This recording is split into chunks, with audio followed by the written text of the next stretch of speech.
자, 이 문제는 봐. 2009년 1월 초부터 10만 원씩을 적립을 하는데 매달 적립 금액이 전달보다 0.8%씩 증액된다고 했고요. 특이한 거는 돈을 낸 이후로 24개월까지는 1.1%의 복리이자가 붙지만 그 이후로는 0.8%의 복리이자가 붙는다 얘기를 하고 있습니다. 자, 그럼 우리가 매달 내는 돈이 2012년 12월 말까지 가서 얼마의 이자가 붙는지를 한번 계산을 해보자 이거야. 자, 예를 들면 2009년 1월 초에 낸 10만 원은요. 일단 24개월 동안은 얼마가 붙는 거야? 이자가 1.1%가 붙으니까 1.1%니까 1.011에 몇 승? 24승이 붙게 되고요. 그 다음에 이렇게 되면 딱 2010년 12월 말이 되는 거잖아. 그지? 근데 거기서부터는 얼마? 0.8%로 이자가 붙는다 이겁니다.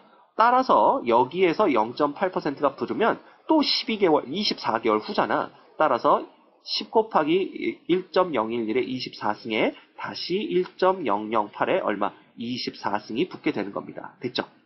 자, 근데 봐. 두 번째 내는 돈을 한번 생각해보자. 두 번째 내는 돈은 우리가 1.008, 즉 0.8%씩 증액한다고 했기 때문에 두 번째 내는 돈은 10만 원이 아니라 이렇게 되는 거고요. 이놈이 24개월 후에는 얼마가 되냐면 10 곱하기 1.008에다가 그 다음에 1.011에 24승이 붙게 됩니다. 무조건 낸 이후로 24개월 동안은 이자율이 1.1%라고 그렇게 했기 때문에 자, 근데 우리가 정산해야 될 시점은 언제냐면 2012년 12월 말이잖아.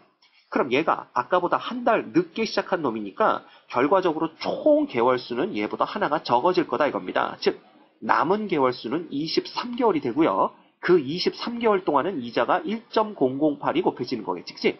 그러면 원래 1.008이 하나가 있고 그 다음에 여기서 다시 1.008에 얼마? 23승이 곱해질 테니까 10만원 곱하기 1.008에 얼마야? 24승에다가 다시 1.011에 24승 이렇게 되는 겁니다. 이해가 되시나요?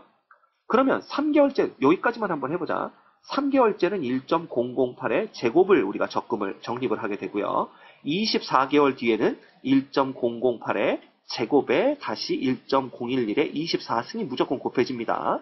그럼 얘는 또 아까보다 두 달, 그러니까 요거보다 한 달 더 늦게 시작했잖아. 처음 거보다 두 달 늦게 시작했고 따라서 1.008, 즉 0.8%의 이자가 붙는 거는 22개월밖에 되지 않습니다.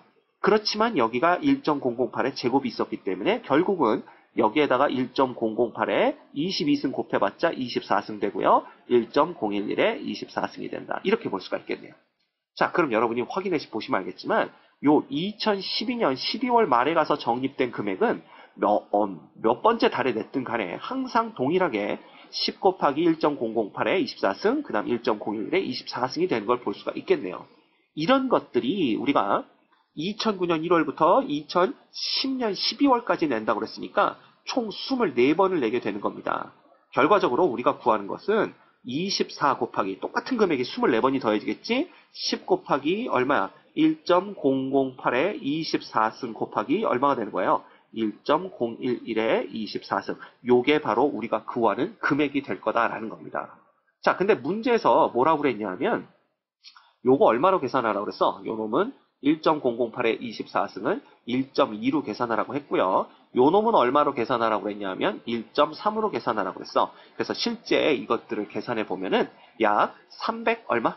374.4만 원 정도가 나오는 것을 볼 수가 있습니다. 따라서 우리가 알 수 있는 금액은 374만 4천 원 정도가 된다라는 걸 알 수가 있겠네요. 됐습니까?